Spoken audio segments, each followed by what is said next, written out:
My name is Hemant Oberoi and I am a chef. The thing I know best is cooking, so I try to spread joy through my food.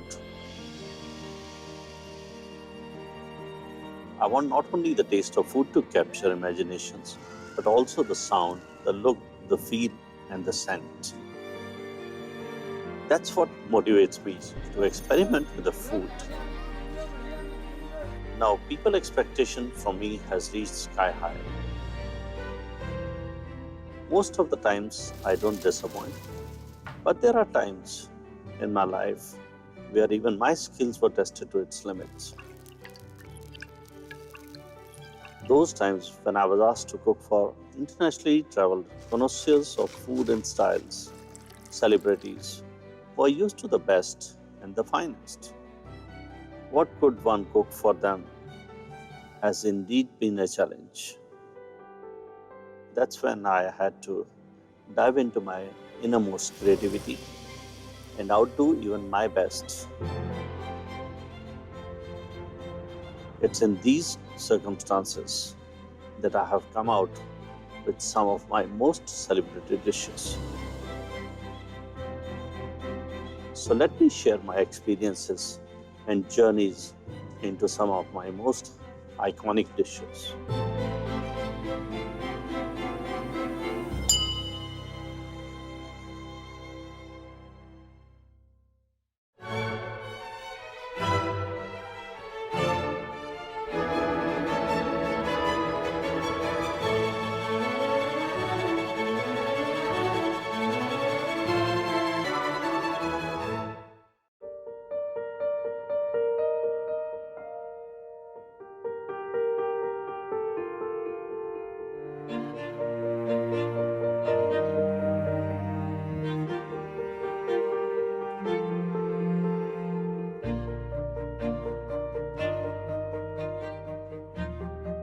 The Iron Lady,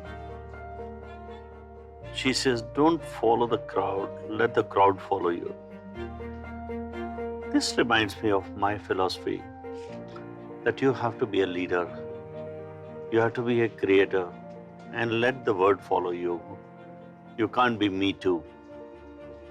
And I had a fortune of serving her the most beautiful cuisine when she visited India and interact with her.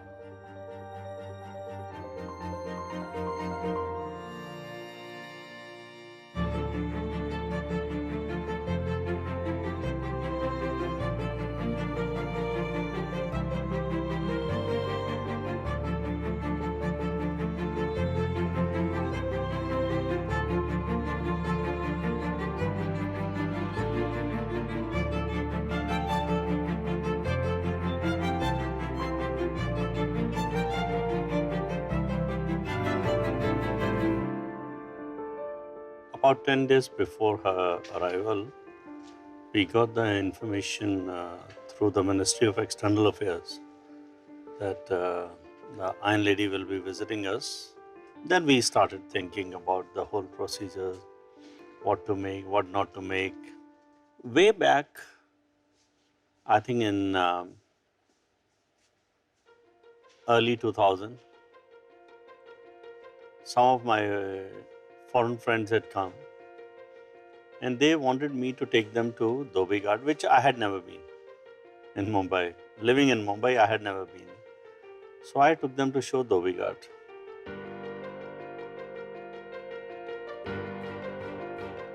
That thing left a very good impression in my mind. So that gave me an idea. Why not create something with Dhobi Ghat?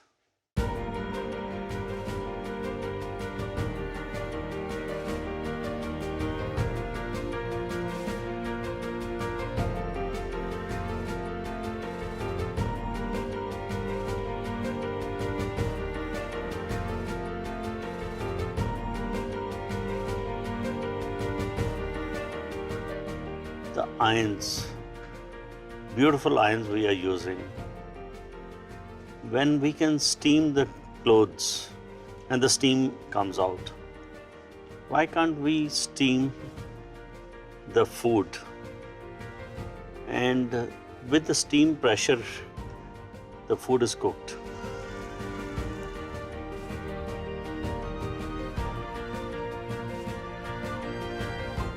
And that's what the mindset was set on. And I started thinking about the whole process. Guys, I've got your iron today. I think what you should do is get some meats, thinly sliced. We'll make some marinades with mustard, little yogurt, spices, and let's make some of the combinations. And we can make vegetarians too.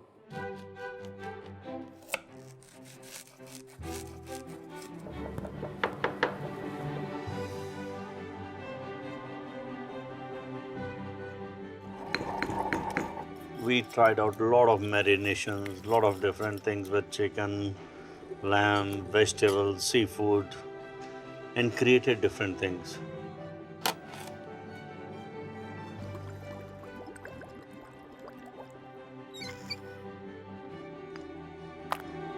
Make it very thin so that it takes the marination, just a paste of it, the marination. And then I'll show you how to put in the butter paper.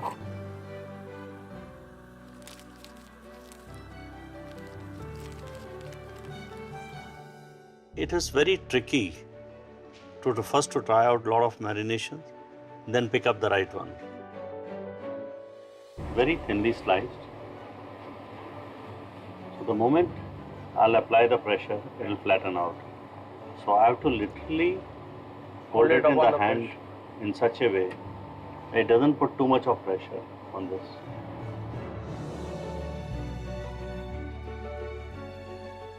Don't let too much of pressure go onto this, otherwise paneer will flatten out. See what I told you? Yeah. It has to be a very little pressure on this. We'll try one more on this. Yeah. Beautiful sound. Yeah.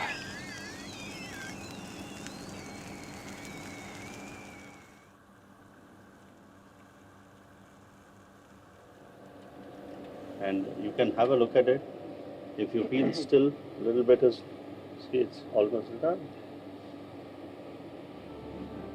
You can take out the flake of the fish.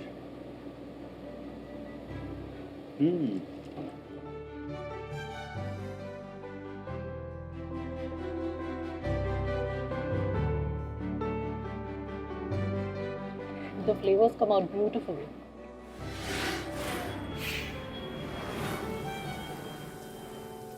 Since she was called a Iron Lady, and I was already thinking of this cuisine, so I thought, let me call it a Iron cuisine only. After the meal was over, she came out and she complimented the entire meal and thanked me and my team members for the entire experience what we had given her. And she came out and in fact, she told me to take out the cap and she signed my cap and her name written on that.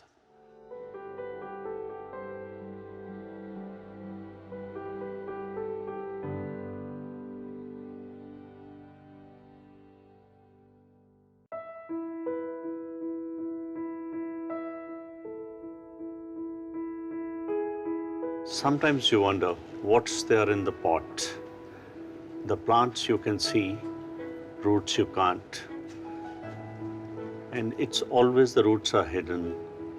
I wonder, why can't we have the glass pots where the roots can be seen, the reality can be seen? My life has been all about innovations and inventions. And I wanted the people to see what the food looks like, how it is so well presented. That's why from khad cuisine to tandoors to even the iron cuisine, everything was brought to the table. And we brought even the fulka trolley to the table so that people can see how the fulkas can be made. Similarly, when President Bush was visiting us, I thought, let me serve the biryani in a glass jar so that people can see the layers of rice inside, and it's visible yet fragrant, and how it could be achieved And once we finally achieved it, it was one of the best results.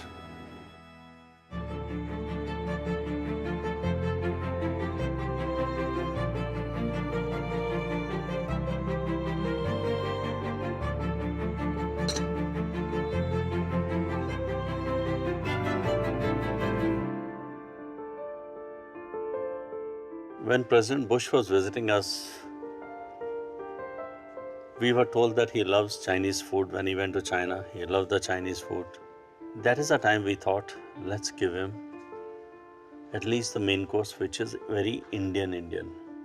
Because he had never probably would have tasted a good biryani back home also. So that's why the whole concept of the biryani came.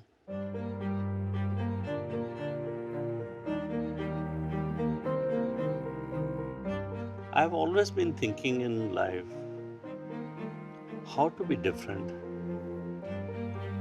and how visually we can make the food so interesting that people are eating with their eyes today. People do not understand what goes in making a biryani. They enjoy eating the biryani, they do not know the process. And I thought if I do the same process in a glass bowl, at least they will realize how the heat travels, how the rice is cooked, how aroma of the saffron penetrates, and the mint or the coriander and the garam masala, how it remains within the biryani. And the bowl shape, it plays a very important role. So the heat travels and it comes back in cycles.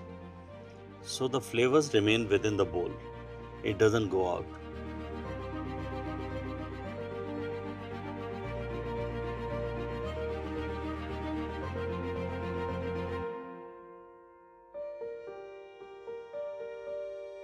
That's how when I thought of making a glass bowl, first we did a lot of experiments with ordinary glass bowl. Whenever we will put in the oven, they'll break. Whether we did it on top of the griddle, they will still break. So in fact, one of the times when Short Swizzle CEO came to India and he asked me, he says, can I do something for you? And suddenly my mind went into this. I gave him a biryani jar, the ceramic one.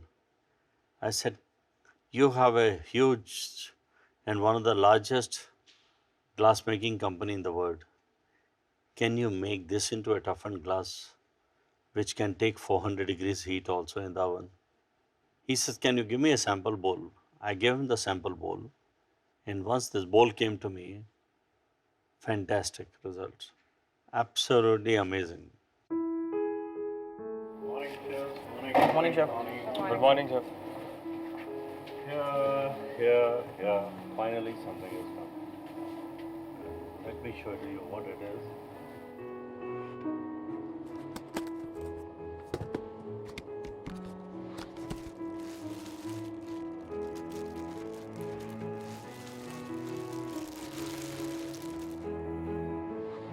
Finally it's made.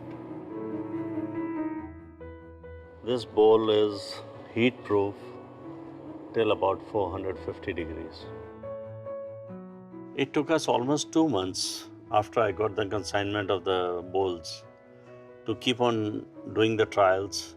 And once we were satisfied with the trials after 2 months or so, I said, now you can put the biryani bowls into circulation and let's start the biryani.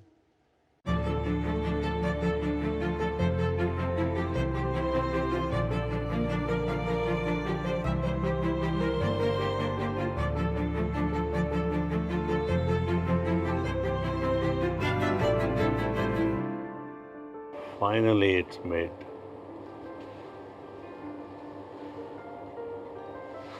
Guys, this is like dream come true. This bowl is heat proof till about 450 degrees. Everybody can see the biryani. Everybody can see the meat, the rice, how it rises, how aroma will come out. So what you do is, Neha, can you take the meat, start marinating them?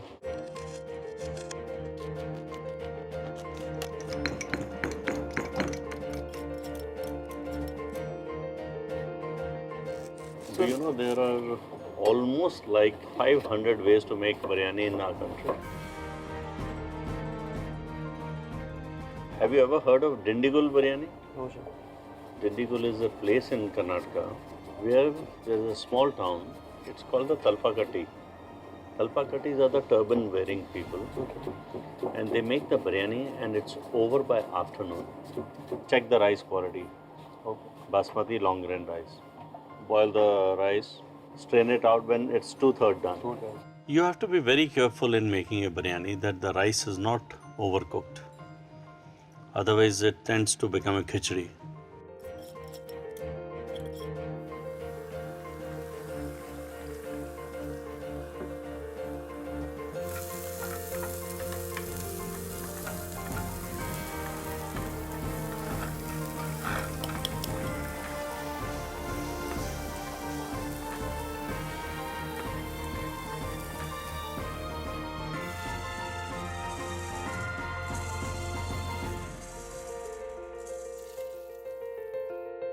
While making the biryani, it's very important. First is the flavors of the quality of rice, the quality of meat, and how well you have cooked the meat, how the meat extract and what the stock of the meat is reduced, and the same stock is being used to make the biryani. So that only imparts the flavor to the rice, and it circles around, the aroma circle around in the bowl by itself.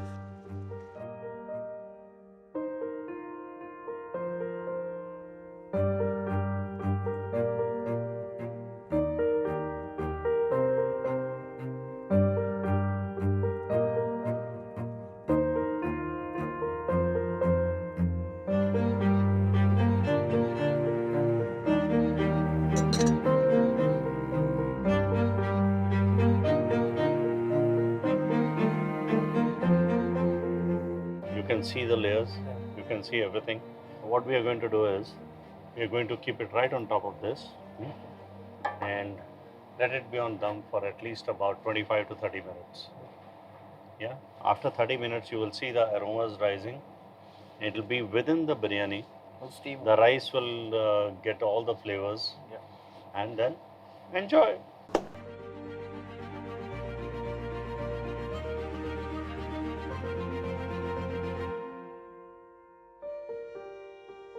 For uniform cooking, use Bajaj microwave oven. I was pretty sure what I wanted to serve the president. That's why when we did the menu trial also, we tried the entire menu twice thrice. And the plate presentation, how it will go, how hot the food can go.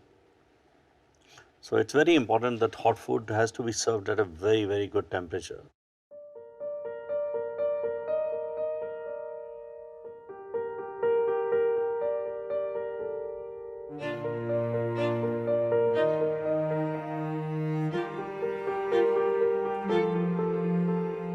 When he was at the table and I could watch him, and he was eating directly with a spoon from the bowl. And that was, I think, one of the moments where what you enjoy the most, when you see people digging into the biryani bowl and eating directly from there. And in fact, he was very complimentary about the meal, and he walked towards us when we were standing to say, "Thank you, chef. Thank you for a lovely meal."